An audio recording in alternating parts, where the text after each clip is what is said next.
and that is to come. And also a map that we're having done that has Engine 6 and Rescue 6 territory will also be displayed up here just a little bit later. If we look at the dining table was designed by one of the captains that works on Engine 6. He handcrafted the table. He put together the steel outside finishes on it, polyurethane, everything. With the help of the traffic department here in North Little Rock, they made us the badge to go with it. And it took about, from start to finish, I think it took him about 8 weeks to complete. And this is the first actual fire department memorabilia that has the actual Rescue 6 on it. Formerly Rescue 5, now Rescue 6. And so one of the most important things for the guys is where they eat. And we wanted to give them a table that was kind of unique to the station, a unique flavor. And so, and it does have some of the nicks and dings in the steel to make it authentic.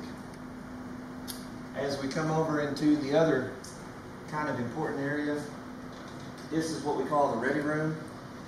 When firefighters aren't training, they're not studying, they're not exercising, or they're not practicing the different techniques that they need to do firefighter operations, and EMS operations, and hazmat operations, they sometimes will have the opportunity to sit and take a break. If you've noticed, the 2 gray chairs were donated by a local church. The rest of the chairs came over from the old Station 6, and we do have some new recliners on the way that won't be here until about April. Also, if you look above where the TV is, the TV was also donated by the local church. And so a lot of times people think that we have the best and the brightest of everything, but we're very, very lucky. In the last 2 or 3 station remodels, the public has actually donated the TVs for us. Also in here, just more cabinet space for different things. If they have DVDs or things that they want to store in here, probably the most cabinet space we have in any of the fire stations in this new station. If we look over here, one of the things that we also looked at was firefighters drink a lot of coffee, and so this area is kind of the coffee bar area, and they have 2 small refrigerators. One of the ways that firefighters actually pay for things like cable and the paper is they have a kitty.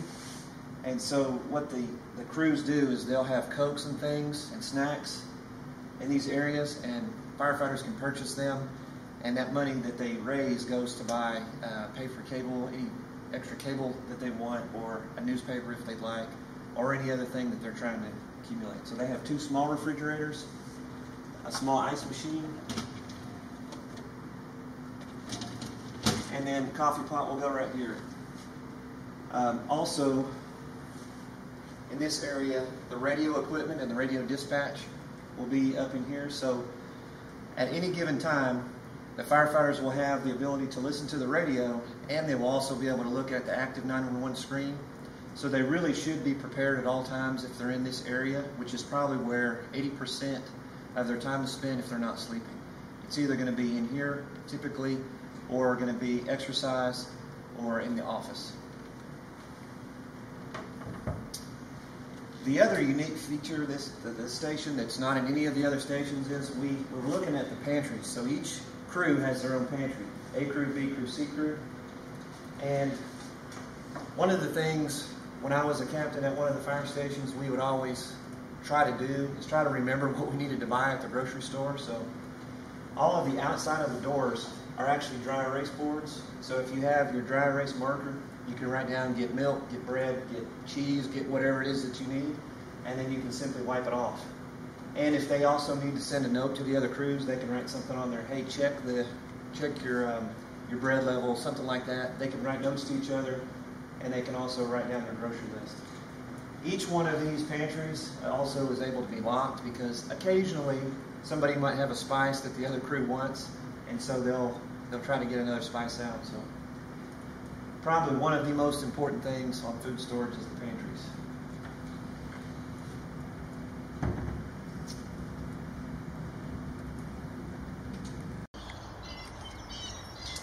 Another area that we anticipate firefighters will be spending a lot of their time is the patio area.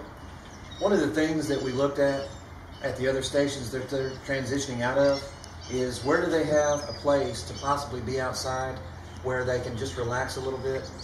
At the old Station 6 on Camp Robinson, they really didn't have that. There was no place for them to go to be outside. They had a little balcony that they would cook at, and sometimes the cars passing by would honk at them, so they had a little bit of the area. But this was designed so that they could come out, enjoy the fresh air, and actually take a time just to relax. So this was very important. It is our actual first station that has a patio. This is the only patio that we have in all of our fire stations.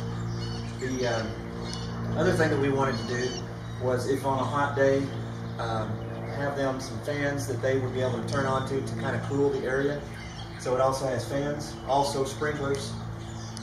They can come out here, they can sit. If they want to cook their meals and come out here and bring the meals out here, they can do that as well. The other part that they also will eventually happen is there will be a grill. We have a gas grill hookup, and the city's Fit to Live program is actually going to donate a grill to us, and the grill will go right there. So if they wanted to, they could grill their hamburgers, hot dogs, whatever it is they're cooking, and transition right over to the patio and have a meal completely outside. But at night also, it has some can lights, and again, the fans can keep it cool. But this is probably one of the most homey features that we have that will allow them to have a little bit of escapism if they have a tough day. The other kind of unique features to this station that doesn't exist in any of the fire stations is the entry system. On this back door, the keypad is what controls the entry system. Each firefighter that works at this station has a code that they will enter, so they can put in their code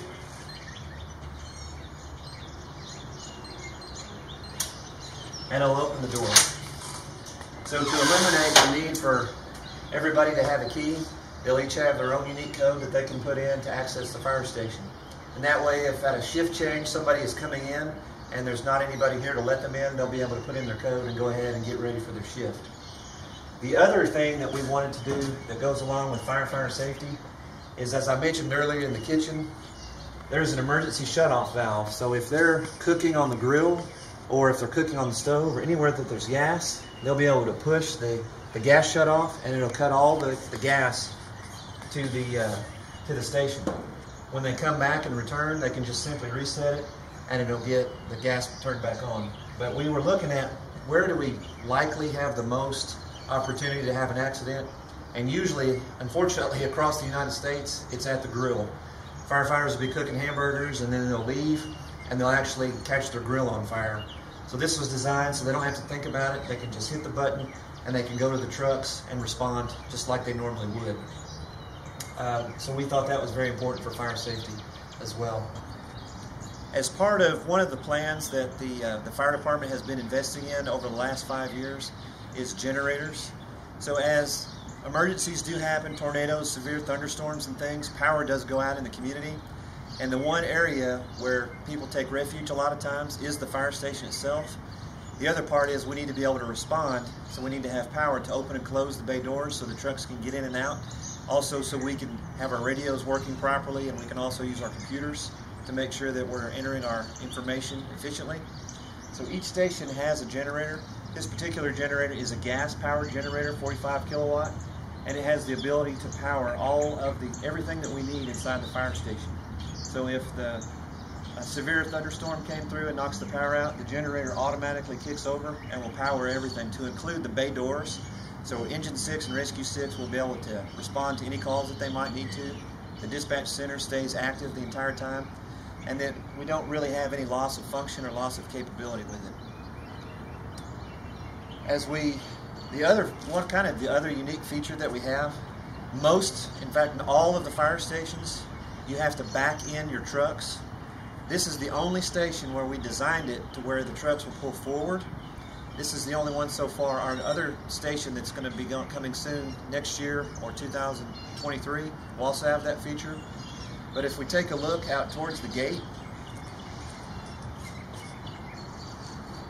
this station has an automatic gate, which is unique. This is the only automatic gate that we do have for the fire department. The trucks will have their garage door opener, similar like you have at your home. They'll be able to push the door opener, and it will open the gate. The trucks will come through this area, right through here, and they'll actually enter forward into the bays and park their vehicles, park their apparatus. Whereas every other fire station, they will back the truck in. And one of the things we tried to look at was, where do we have accidents? And a lot of times, anytime you're moving a 25,000 pound vehicle, forwards or backwards, anytime you can go forward, it's always better, obviously. So they will have the ability to drive through and then park their apparatus, which we'll talk about here in just a minute. So that eliminates the need to back up. Now, of course, in an emergency, if they had to, they could still back up into the station, but the plan is for them to come through the gate and just stay moving forward instead of backward. One of the things when Chief Tucker and I first approached Mayor Smith and Chief of Staff Danny Bradley, we talked to them about some of the future needs that the fire department would have, and Mayor Smith's guidance to us was, let's try to find something that will last 50 years and try to plan for the future. And so one of the things that we did, we wanted to acquire enough land where we would have the ability to grow and expand as the years come forward and the needs of the fire department may change. So if we look at this area back here, one of the challenges that we've always had is we have more apparatus, and that more apparatus we have, the more difficulty it is in finding places to store them.